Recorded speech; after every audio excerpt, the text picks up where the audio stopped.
مساء الفل. السوبر مودست يحلق بنصر الاهلي للمره ال14 في تاريخ السوبر المصري على حساب المجتهد والمكافح مودرن فيوتشر. الاهلي بريمونتادا تقتل الريمونتادا يفوز في مباراه دراماتيكيه، سيناريو غريب، سيناريو عجيب، ولكن دي الكوره ودي حلاوه الكوره. دروس كتير في المباراة، أهمها إن الأهلي فاز باللقب ال14 وعاد من الإمارات منهيا العام الحالي، وكل عام وأنتم بخير، بطلا للسوبر المصري والبطولة الخامسة في عام 2023 حمراء للنادي الأهلي. مباراة كبيرة لعبها الفرقتين. الأهلي استحوذ على الشوط الأولاني وكان توقيت الأهداف هو كلمة السر.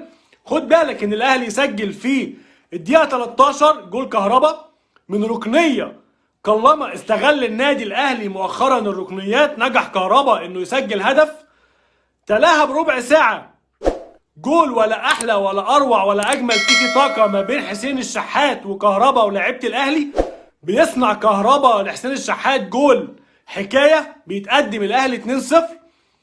بينهي الأهلي الشوط الأول وهو متفوق تماما وأهدر الكثير من الفرص. علامة استفهام كبيرة ما زالت مستمرة على إهدار الفرص من عند بيرسي تاو، ولكن الأهلي بينهي الشوط الأولاني والجميع اعتقد أن المباراة انتهت إكلينيكيا وأن خبرة لعيبة الأهلي هتاخد المباراة دي للتتويج. في الشوط الثاني هيكون مجرد أداء واجب.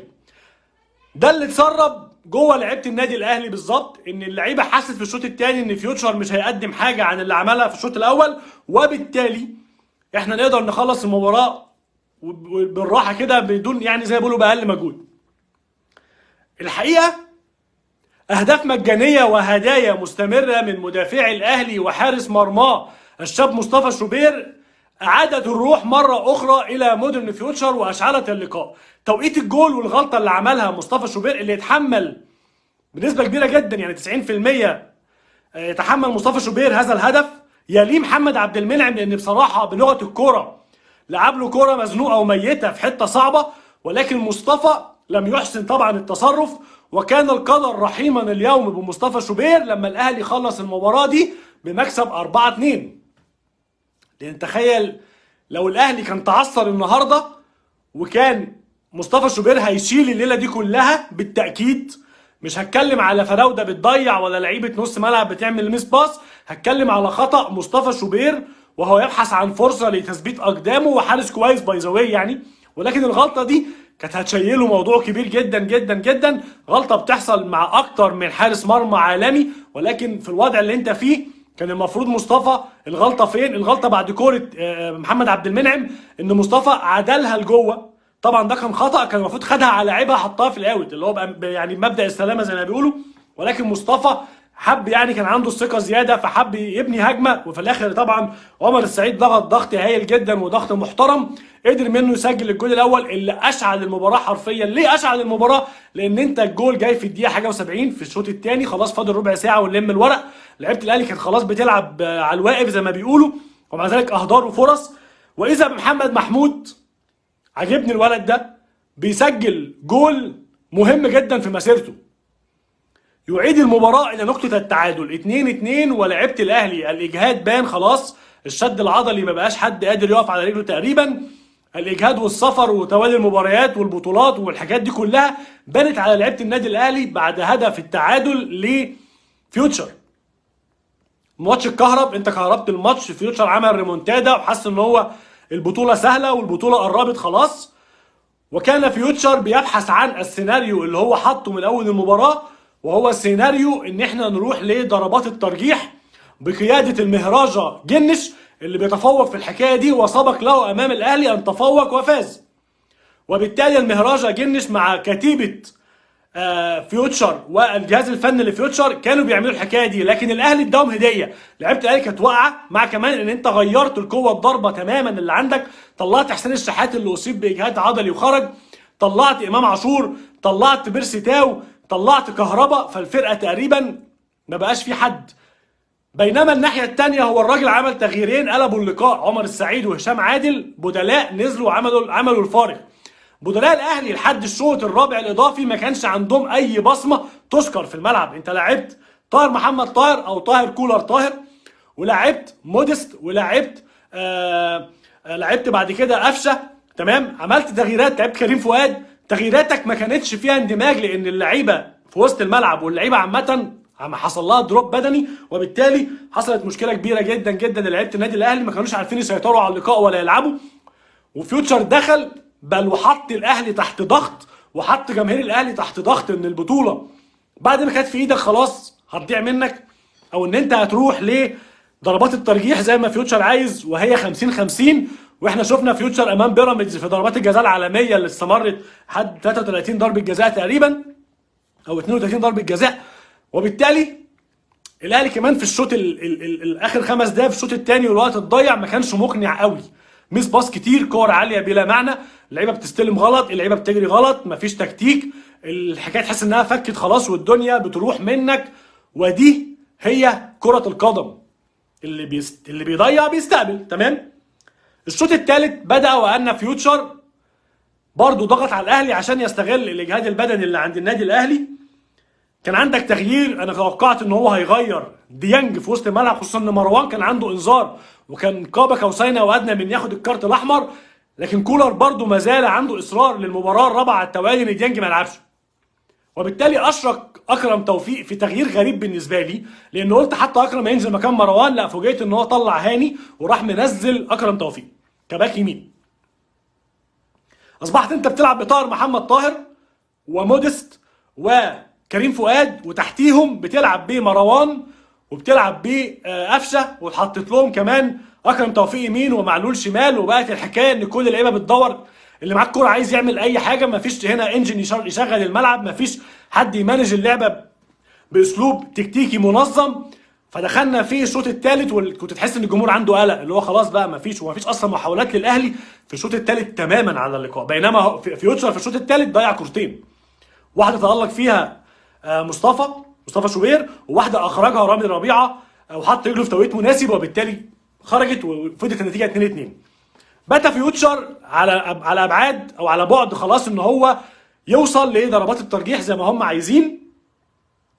واذا بعلي معلول يفاجئنا بالحل اللي مستنيه مودست من يوم ما جه الاهلي. احنا اتفقنا ان مودست راس ماله واكل عيشه على العرضيات، عرضيه ولا اجمل ولا احلى بخبره كبيره جدا من معلول على راس مودست. هنا يبان ان مودست فعلا عنده امكانيه انه يلعب ضربات راس حلوه جدا، لان هو سرق المدافع حلو قوي، حط راسه حلو قوي، وجه الكوره بسرعتها في العكسيه حلوه قوي، وبالتالي نجح مودست في انه يقطع تاشيره دخول صغيره ترانزيت لقلوب جماهير النادي الاهلي.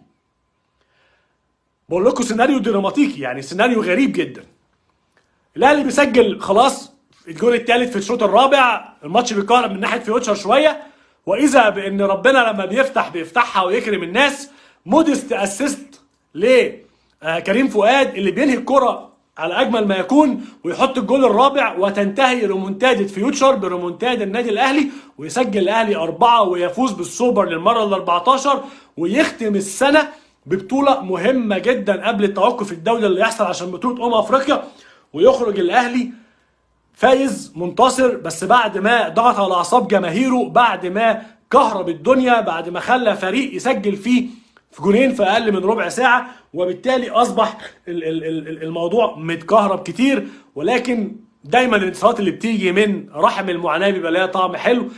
لا تامن للاهلي زي ما احنا بنقول الا بعد نهايه المباراه واطلاق الحكم الصفاره، لان كان في ناس قاعده حاسه ان الماتش راح وان البطوله راحت. وتعالى بقى نتكلم واخش اقول لك بص، لازم نغير مودست، لازم نجيب لعيب باك شمال، لازم نعمل مش عارف ايه في وسط الملعب، ما عندناش صانع العاب. هو كل ده مشاكل قائمه، ولكن الفوز طبعا بيغطي الحكايه ديت وبيديك، هو بياخدك في مكان تاني خالص.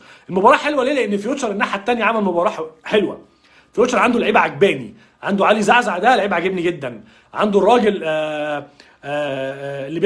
اللي نزل هشام ده كويس جدا، عنده عبد الكريم الوادي كويس قوي، عنده احمد عاطف فراج حلو جدا، حتى عمر السعيد.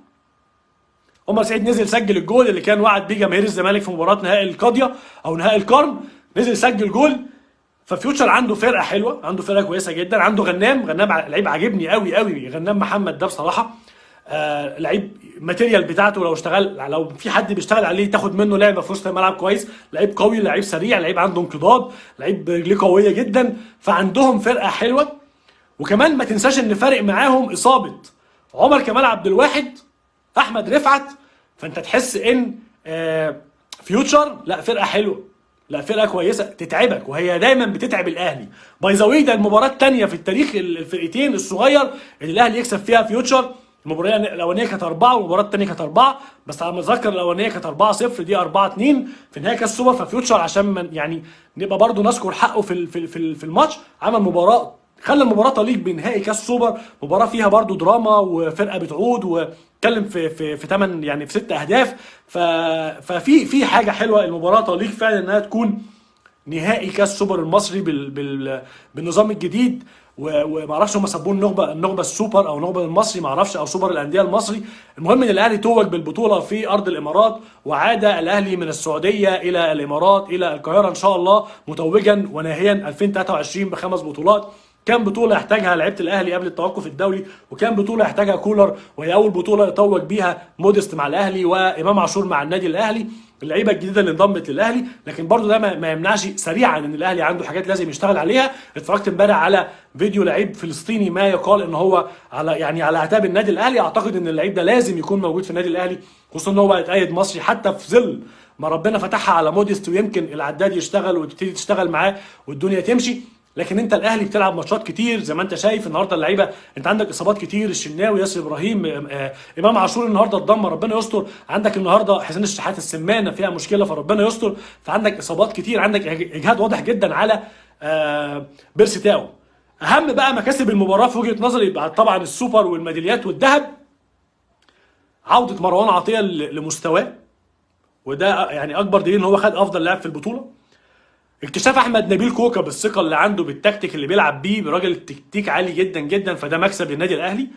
طبعا ان موديست قدر النهارده يحط بصمته على قلب جماهير النادي الاهلي، وياخد تذكره ترانزيت شويه علشان نشوف ايه اللي هيحصل في الايام اللي جايه.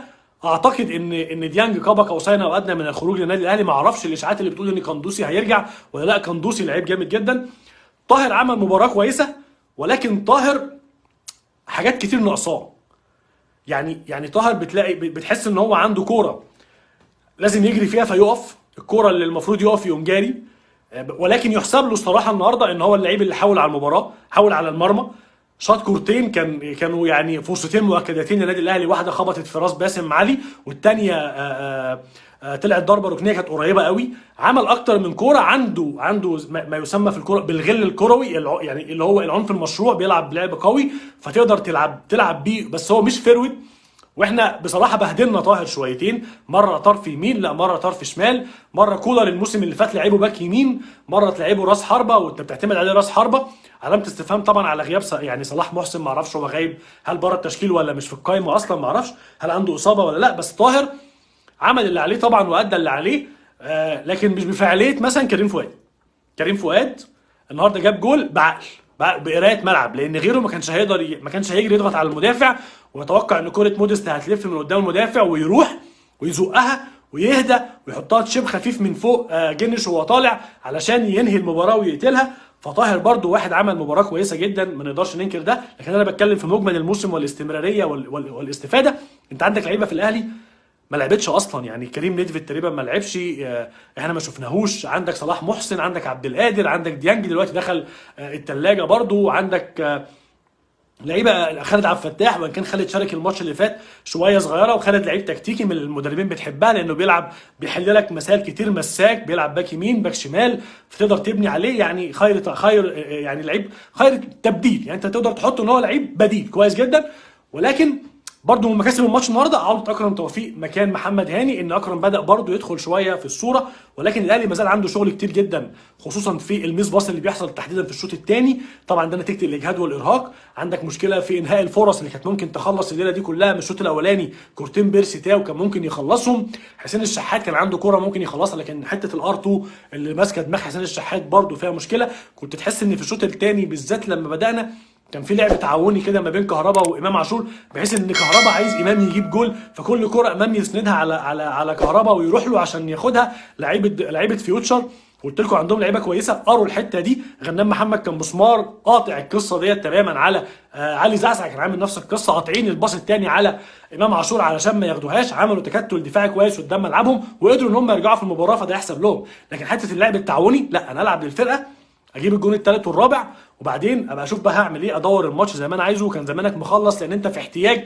كل دقيقه ترتاح فيها لعيب الاهلي. اللي خلي بالك انت هترجع عندك لعيبه هتسافر، لعيبه دوليه هتروح تلعب في بطوله افريقيا، وبالتالي هترجع هتقوم داخل على طول بطوله افريقيا للانديه الابطال، بعدين ترجع الدوري، بعدين ما اعرفش تروح فين. فكان ده انت كلاعب اهلي لازم تفكر انا محتاج دي كل دقيقه ارتاح فيها يا مكسب ليا.